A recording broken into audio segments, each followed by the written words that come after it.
मैं आप सभी का स्वागत करता हूं अपने YouTube चैनल एजुकेशन सब पे। आशा है कि आप लोगों की पढ़ाई अच्छी चल रही होगी। इसी संदर्भ में आज हम लोग बात करेंगे 1793 के चार्टर कानून का। तो 1793 का जो चार्टर कानून आया था उसकी कुछ विशेषताएं हैं, मुख्य विशेषताएं हैं जो हम लोग बाद में करेंगे। सबसे पहले 2-3 पॉइंट्स है जिसको हम लोग देख लेते हैं, समझ लेते हैं।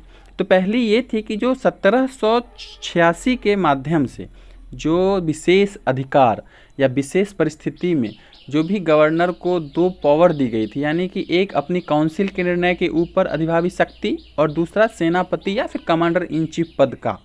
ठीक है, तो इसमें से जो अधिभावी शक्ति थी यानी काउंसिल के निर्णय के ऊपर की जो भी, यानी कि जो गवर्नर का मन होता तो काउंसिल का बात मानता, नहीं मन होता तो नहीं मानता, या इमरजेंसी के समय में कोई अपने हिसाब से वो कोई किसी भी नियम या कानून को पारित कर सकता था।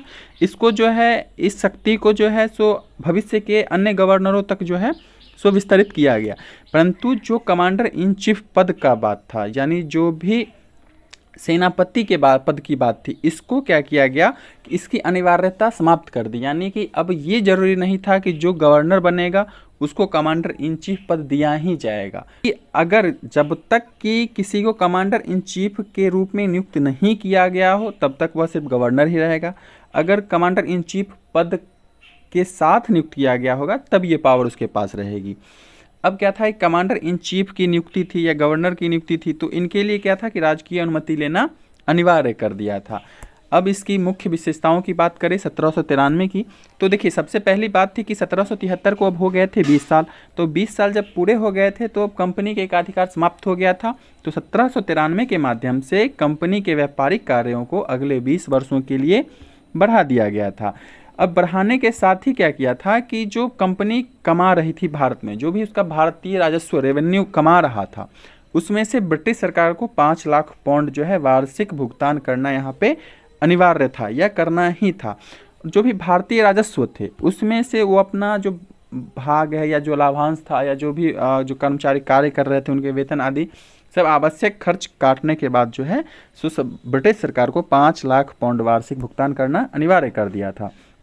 तीसरी विशेषता की बात करें तो इसके माध्यम से यानी कि 1793 के ही माध्यम से यह भी व्यवस्था किया गया था कि जो बीओसी हैं यानी कि जो बोर्ड ऑफ कंट्रोल हैं या जो नियंत्रक मंडल थे, उनके जो भी सदस्य थे या जो उनके कर्मचारी थे, उनका भी जो राजस्व, उनका जो भुगतान किया जाना था, जो वेतन था, वो भारतीय राजस्व से ही देना था।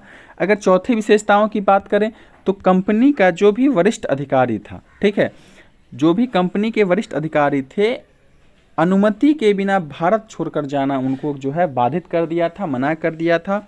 अगर कोई ऐसा करते थे तो उनका जो है वह त्यागपत्र माना जाता। यानी कि अगर कोई कंपनी का वरिष्ठ अधिकारी है वो अपने मन से यहाँ से इंग्लैंड चला गया या फिर कहीं भी चला गया तो इस तरह जो है सो उनका नहीं जाना था। अगर वो ऐसा करते हैं तो उनको जो है उसका त्यागपत्र माना जाता। करें तो 1793 के माध्यम से एक और बात हुआ था कि कंपनी को जो है एक और विशेषाधिकार दिया गया था जो अफीम के व्यापार के लिए था। ठीक है, और इसके लिए जो है उनको चीन तक का जो है नौवाहन मार्ग का, चीन तक के लिए नौवाहन का मार्ग खोल दिया गया था। राजस्व के जो प्रशासन थे, ठीक है, यानी कि राजस्व का जो भी प्रशासनिक कार्य था उसको जो है न्यायपालिका के कार्यों से पृथक कर दिया था। यानी कि अब न्यायपालिका उसमें हस्तक्षेप नहीं करता।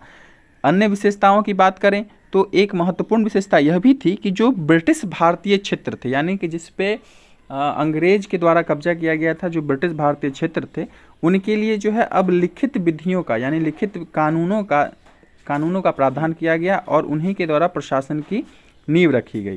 कानून के विनियमों और नियमों की व्याख्या का अधिकार जो है न्यायालय को प्रदान किया गया।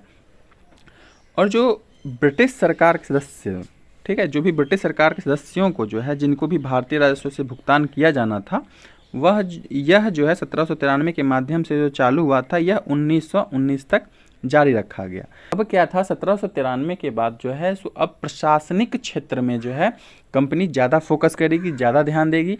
तो अब जब ज़्यादा ध्यान दे रही है तो इनके लिए आदमियों की आवश्यकता होगी, सेना की आवश्यकता होगी या कर्मचारियों की आवश्यकता होगी।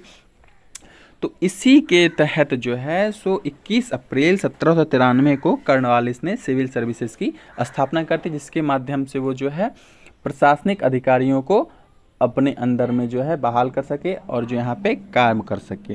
तो 1793 में इतना ही था। इसके बाद जो है हम लोग अब नेक्स्ट वीडियो में बात करेंगे 1813 का चार्टर कानून की बात करेंगे, जिसमें जो है सो कंपनी के कार्य को जो है आंशिक रूप से समाप्त भी करता है और क्या कहते हैं पश्चिमी शिक्षा वगैरह भी आती है। इस सब की बात हम आगे करेंगे। तब तक के लिए धन्यवाद। Thank you for watching. Please like, subscribe and share. अगर वीडियो अच्छी लगे तो एक कमेंट जरूर कर दें। धन्यवाद।